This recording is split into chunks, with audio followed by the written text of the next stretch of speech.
Les parents de l'école francophone Rose des Vents, c'est à Vancouver, dans l'ouest de la ville, peuvent célébrer aujourd'hui. La Cour suprême, ce matin, leur a donné raison.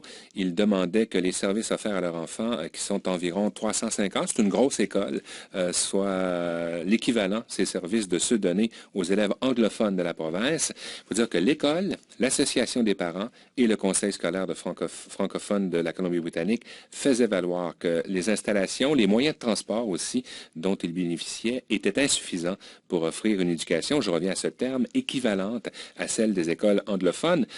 On y reviendra d'ailleurs, mon invité, mais cette équivalence, cette notion d'équivalence, elle est importante dans le jugement qu'a rendu la Cour suprême ce matin. Pour décoder ce jugement, l'avocat spécialisé en droit linguistique, Roger Lepage, qui est à Regina. Monsieur Lepage, bonjour.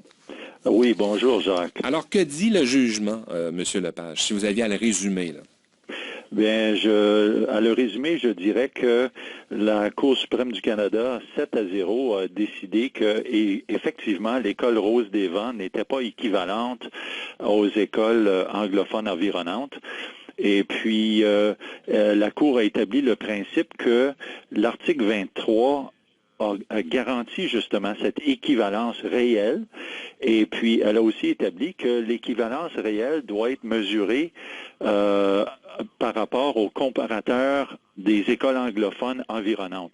Ça fait que c'est pas important de regarder aux écoles loin dans le nord ou ailleurs. C'est que quelle école se présente comme une option aux parents, et puis donc c'est les écoles environnantes. Le deuxième grand principe que cette Cour a établi, c'est que le gouvernement ne peut pas se défendre en disant que, bien, ce serait trop cher de donner une équivalence. La Cour suprême a dit que une fois que tu détermines que les nombres sont suffisants pour mériter une école ou justifier une école francophone dans un quartier particulier, alors tu dois offrir une école, tu dois construire une école équivalente aux écoles anglophones environnantes. Et puis, l'autre principe, le troisième principe, ils ont dit que tu dois regarder à qu'est-ce que le parent raisonnable perçoit de l'infrastructure, des distances de voyage, du choix de cours, et que si cette perception-là est telle que l'école n'est pas équivalente et qu'ils enverraient leurs enfants à l'école anglophone, alors cela viole l'article 23. Et puis, ce qui est important aussi à noter, c'est que la Cour ici a plus ou moins envoyé un message très fort au gouvernement pour dire, écoute, si vous allez vous borner à ne pas respecter, de fournir des écoles équivalentes, alors on va vous punir en imposant des dépenses spéciaux. Puis c'est ça qui est arrivé ici. Bon, c'est intéressant parce qu'au fond, c'est un jugement qui s'appuie à la fois sur un principe, la protection qu'ont les francophones, ce fameux article 23, mais qui est ancré dans la réalité. Là, je reviens à ça, mais l'équivalence, elle est dans une zone géographique très localisée. On compare des comparables, autrement dit. Exactement, c'est ça. C'est que la Cour a confirmé que l'article 23, un droit constitutionnel, dès que les nombres sont suffisants pour une école, vous devez nous offrir une égalité réelle en termes d'édifices, en termes de salles de classe, de grandeur de salles de classe, de laboratoire de sciences, de cours de jeu. Même si ça coûte plus cher parce qu'il y a moins de monde. C'est ça, même si c'est plus cher, parce que justement, il faut que ce soit une équivalence réelle. Bon. Donc, c'est vraiment important comme décision. Ça va avoir quelle portée, cette décision-là, M. Lepage? En Colombie-Britannique, ça va changer quoi pour ces parents-là? Puis ailleurs au pays?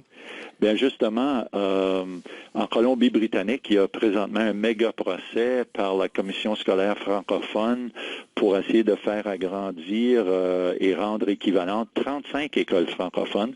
Donc, maintenant que ces principes-là sont clarifiés, ça va les aider énormément. Pour nous, on a un procès au Yukon. On avait 2 procès au territoire du Nord-Ouest.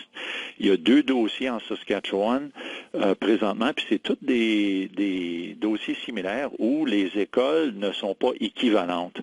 Donc, pour nous, il y aura un impact direct sur tous ces décisions-là. Et puis, j'oserais dire que sur les 29 commissions scolaires francophones hors Québec, c'est une bonne journée parce que là, on va pouvoir regarder à tous nos édifices pour dire, écoute, là, est-ce que l'édifice physique est réellement équivalente aux écoles anglophones environnantes? Est-ce que notre transport, est-ce que nos jeunes passent 1 heure par jour dans chaque direction pour aller à l'école, tandis que les anglophones marchent à l'école?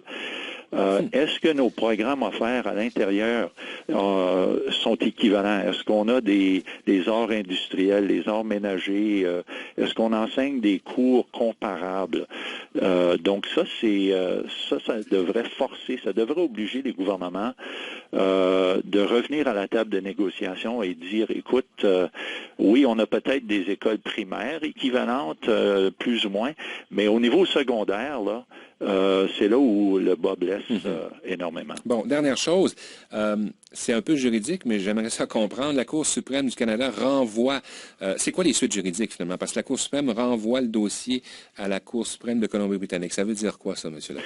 OK. Bien, si, par exemple, suite à cette décision, le gouvernement de la Colombie-Britannique refuse d'accepter de rénover l'école immédiatement, ce que la Cour suprême a dit, c'est que, écoute, le petit groupe de parents a utilisé des règles de procédure qui les permettent de procéder par étapes. Donc, la première étape, c'était est-ce qu'il y a un manque d'équivalence? La deuxième étape, c'est s'il y a un manque d'équivalence, c'est à qui la responsabilité? Et troisièmement, s'il y a un manque d'équivalence et puis que c'est la responsabilité du gouvernement, alors quelle réparation est-ce qu'on va ordonner? Est-ce qu'on va les ordonner de construire d'ici 12 mois, 18 mois? Donc, ce qui est important, c'est que les règles de la Cour maintenant permettent à des petits groupes de parents de faire des procédures beaucoup meilleures marché pour trancher une question à la fois, dans l'espérance qu'un gouvernement va respecter la décision et de ne pas les obliger d'aller à une deuxième ou troisième étape. Roger Lepage, avocat spécialisé en droit linguistique. Merci beaucoup. Merci, M. Lepage. Merci, Jacques.